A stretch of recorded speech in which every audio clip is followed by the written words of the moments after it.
Good evening बच्चों, कैसे हैं आप लोग। तो आज जो है आपके लिए सीरीज आ चुकी है ग्लोबलाइजेशन के टॉप 10 एमसीक्यूज की। कल ही जो है आपको हम इकोनॉमिक्स का लास्ट चैप्टर ग्लोबलाइजेशन पढ़ाए थे, समझाए थे दो टॉपिक में, टॉपिक 1 और टॉपिक 2। और आज जो है उसी चैप्टर का हम एमसीक्यू करवाएंगे जो बोर्ड एग्जाम्स में आए हुए क्वेश्चंस है। तो आपको क्या करना है, इन सारे बोर्ड एग्जाम्स के एमसीक्यूज का जल्दी से ऑप्शन कमेंट करके बताना है कि क्या आंसर इनका पॉसिबल हो सकता है। और फिर लास्ट में आपको अपनी एक्यूरेसी चेक करनी है, जिससे आपको पता चलेगा कि आप इस estimate total out of 10 marks में से कितने क्वेश्चन सही कर पा रहे हैं। इसी के जस्ट बाद आएगा आउटकम्स ऑफ डेमोक्रेसी का एक्सप्लेनेशन और फिर उसका एमसीक्यू आज ही, ताकि पूरा सिविक्स और पूरा इकोनॉमिक्स का एक्सप्लेनेशन प्लस एमसीक्यू आज ही खत्म हो जाए। क्लियर है सभी लोगों को? तो स्टार्ट करते हैं आज का एमसीक्यू सीरीज ग्लोबलाइजेशन का, जिसमें फर्स्ट क्वेश्चन आपके स्क्रीन पर ये है। आप बताएंगे जल्दी से इसका क्या ऑप्शन आ रहा है।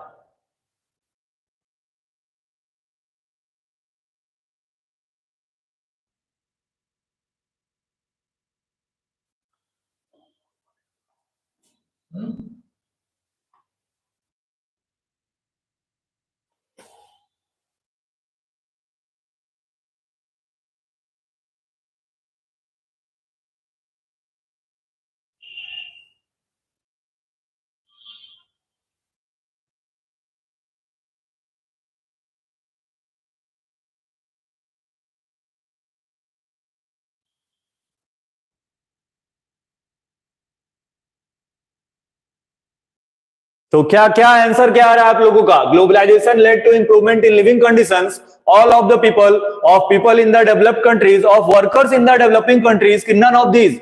ग्लोबलाइजेशन जो है कौन कौन से लोगों के लिए लिविंग कंडीशंस को सही करता है, ठीक है, या कौन से कंट्रीज के लोगों के लिविंग कंडीशन को सही करता है, आपको यह बताना है। तो ए ऑप्शन था सभी। सेकंड ऑप्शन क्या है, डेवलप्ड कंट्री का। थर्ड है डेवलपिंग कंट्रीज का, none of the above. Globalisation उन्हीं कंट्रीज के लोगों के लाइफस्टाइल को इंप्रूव करता है जहां पर वो किसी भी चीज को बाय और सेल करते हो। यहां पर ऐसा कोई ऑप्शन नहीं है। ऑप्शन क्या होगा, डी। डी बिल्कुल सही आंसर होगा इसका, नन ऑफ द अबव। चलते हैं नेक्स्ट क्वेश्चन की तरफ। नेक्स्ट क्वेश्चन ये है, one major government initiative to attract foreign companies to invest in India. मतलब गवर्नमेंट के थ्रू लॉन्च किया हुआ ऐसा कौन सा इनिशिएटिव है जिसकी वजह से वो इंडिया में आके कंपनीज में इन्वेस्ट करेंगे। ऑप्शंस क्या क्या है। To raise the standard of education, to promote unemployment in public sector, to build special economic zones, की बोथ ए एंड सी। जल्दी से बताएंगे इसका क्या आंसर होगा। जल्दी से कमेंट करके बताएंगे कि इसका क्या आंसर होगा।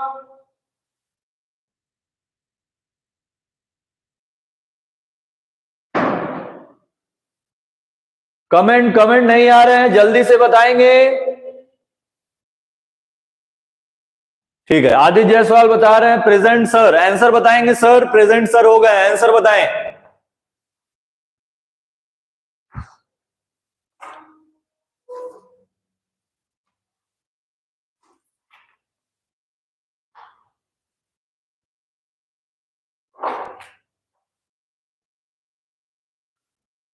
आंसर आ रहा है D, both A and C. हर क्वेश्चन में बोथ ए एंड सी सही नहीं हो सकता है। इसका आंसर होगा स्पेशल इकोनॉमिक जोन्स, क्योंकि गवर्नमेंट क्या किया है, बताए थे आपको कि इंडिया में वो जो है बहुत सारे स्पेशल इकोनॉमिक जोन्स बनाया है, जहां पर वो क्या किया, गवर्नमेंट क्या बोल रहे हैं कि हम जो है अगर कोई एमएनसी यहां पर आके अपना आउटपुट सेटअप करती है तो उनको 5 ईयर्स के लिए एक्सपोर्ट पे टैक्स नहीं देना पड़ेगा। तो आंसर क्या होगा, स्पेशल इकोनॉमिक जोन्स। चलते हैं नेक्स्ट क्वेश्चन की तरफ। नेक्स्ट क्वेश्चन है, which one of the following Indian industries has been hit hard by globalisation. ऐसा कौन सा इंडियन इंडस्ट्री है जो ग्लोबलाइजेशन की वजह से सबसे ज्यादा उसमें प्रॉब्लम हुआ है। Information technology, toy making, jute की सीमेंट। क्या आंसर होगा, टॉय मेकिंग, जूट, सीमेंट। इसका कोई मतलब कि इस आंसर के होने का कोई रिस्पॉन्सिव ही नहीं है इसमें कि ये आंसर हो सकता है। तो आंसर क्या होगा, ए, आईटी, इंफॉर्मेशन टेक्नोलॉजी ग्लोबलाइजेशन की वजह से सबसे ज्यादा हिट हुई है। ठीक है, नेक्स्ट क्वेश्चन पे चलते हैं। नेक्स्ट क्वेश्चन होगा, विच of the following is not a feature of a multinational company. अब इसमें से बताएंगे मल्टीनेशनल कंपनी का कौन सा फीचर नहीं है। ठीक है, not a feature, it owns controls production in more than one nation, it sets up factories where it is close to the markets, it organizes production in complex ways, it employees labour one only from its own country. ये गलत है, ये बिल्कुल गलत है, क्योंकि MNCs क्या बताए थे कि जो मल्टीनेशनल कॉर्पोरेशंस होते हैं वो एक कंट्री में अपना पूरा सेटअप बना लेते हैं, फिर बाकी कंट्री से लेबर हायर करते हैं, रिसोर्सेज दूसरे कंट्री से लेते हैं और उसको सेल दूसरे कंट्री में करते हैं। तो ये अपने कंट्री से लेबर को नहीं लेते हैं क्योंकि उनको चार्ज ज्यादा देना पड़ता है। तो ये क्या करेंगे, दूसरे कंट्री से लेबर को ओन करेंगे ताकि उनको जो लेबर चार्ज है वो कम पड़े। ठीक है, नेक्स्ट क्वेश्चन पे चलते हैं, क्वेश्चन नंबर 5। क्वेश्चन नंबर 5 जल्दी से बताएंगे कि इसका क्या आंसर आएगा। आप पढ़ेंगे और जल्दी से ऑप्शन कमेंट करेंगे। World Trade Organization has started at the initiative of which of the following group of countries. जो WTO है, वर्ल्ड ट्रेड ऑर्गेनाइजेशन, ये कौन सी कंट्रीज के लिए स्टार्ट हुआ है? रिच कंट्रीज की, पुअर कंट्रीज की, डेवलप्ड कंट्रीज की, डेवलपिंग कंट्रीज? बताएं, जल्दी से बताएं कि क्या आंसर हो सकता है इसका।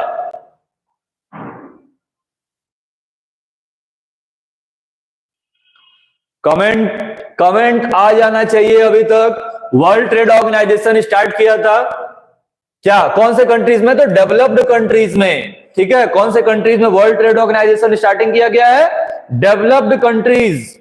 नेक्स्ट क्वेश्चन पे चलते हैं।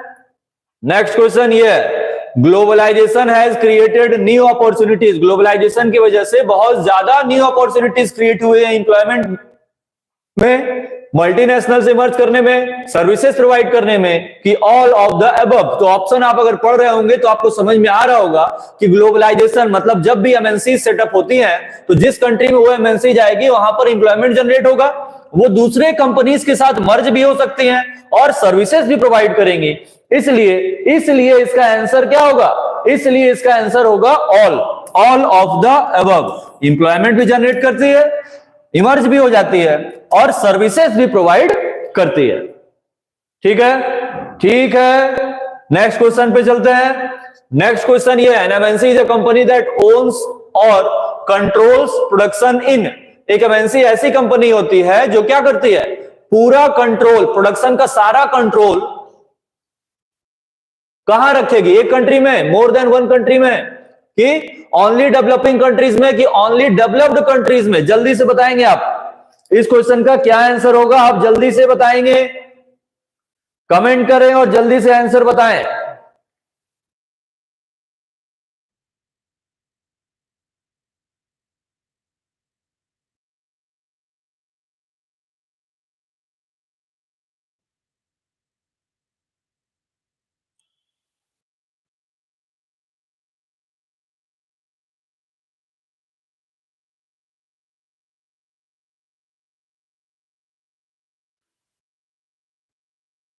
जल्दी जल्दी जल्दी आंसर बताएं, जल्दी क्या होगा?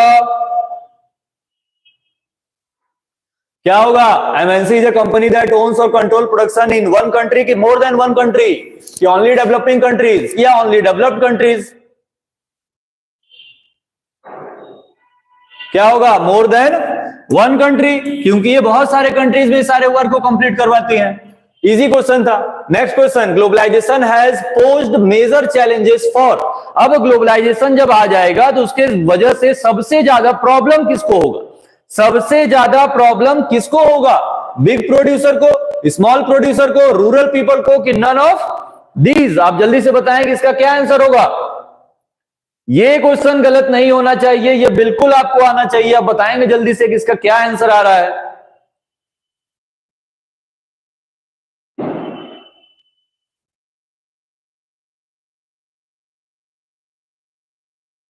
ए आ रहा है, बिग प्रोड्यूसर। नहीं, ये गलत है। ग्लोबलाइजेशन जब भी आएगा तो सबसे ज्यादा हम बताए थे कि जो स्मॉल प्रोड्यूसर है किसी भी कंट्री के, जो डोमेस्टिक स्मॉल प्रोड्यूसर है, उनको सबसे ज्यादा प्रॉब्लम होगा। तो इस क्वेश्चन का आंसर क्या होगा? बी। चलते हैं नेक्स्ट क्वेश्चन की तरफ। Which of the following organisations lays stress on liberalisation of foreign trade and foreign investment? इसमें से कौन से ऑर्गेनाइजेशन पे सबसे ज्यादा स्ट्रेस है लिबरलाइजेशन की वजह से, चाहे वो फॉरेन ट्रेड करना हो या फॉरेन इन्वेस्टमेंट करना हो? International Labour Organization, International Monetary Fund, World Health Organization की वर्ल्ड ट्रेड ऑर्गेनाइजेशन? सबसे ज्यादा प्रॉब्लम किसको फेस करना पड़ेगा? तो सबसे ज्यादा प्रॉब्लम उन्हीं को फेस करना पड़ेगा जो सारे कंट्रीज को आपस में जोड़ रही है। ठीक है, और उनको वर्क करने के लिए एक प्लेटफॉर्म दे रही है कि आप जो है वर्ल्ड वाइड किसी भी प्रोडक्ट को बाई और सेल कर सकते हैं। इसीलिए ऑप्शन कौन सा होगा? डी। डी बिल्कुल सही आंसर है। वर्ल्ड ट्रेड ऑर्गेनाइजेशन, जिनका जिनका डी आ रहा है बिल्कुल सही है। चलते हैं लास्ट क्वेश्चन की तरफ। Last question, what was the main channel connecting country in the past? पहले के टाइम में दो या दो से ज्यादा कंट्रीज को आपस में क्या जोड़ता था? लेबर, रिलीजन, टेक्नोलॉजी की ट्रेड? जल्दी से बताएंगे आंसर कमेंट करके किसका क्या आंसर आ रहा है। ए, बी, सी या तो डी?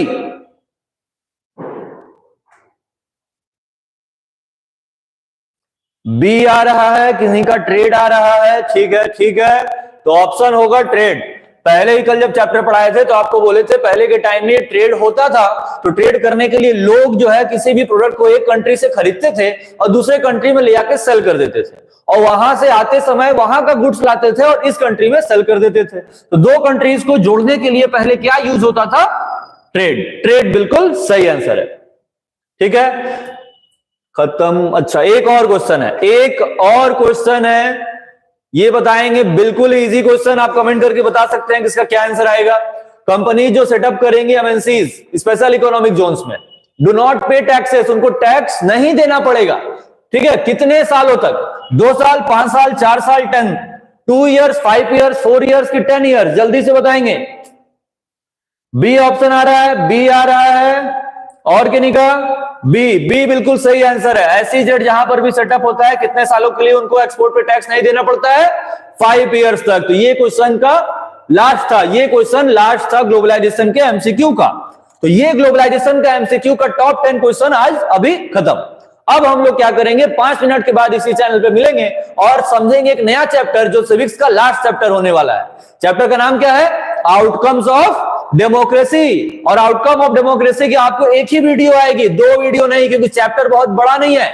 एक ही वीडियो में हम लोग आउटकम ऑफ डेमोक्रेसी आज पूरा समझेंगे और फिर उसका एमसीक्यू भी बनाएंगे, ताकि आज तक, अभी संडे तक आपका पूरा सिविक्स, पूरा इकोनॉमिक्स, पूरा रिवीजन प्लस पूरा एमसीक्यू कंप्लीट हो जाना चाहिए।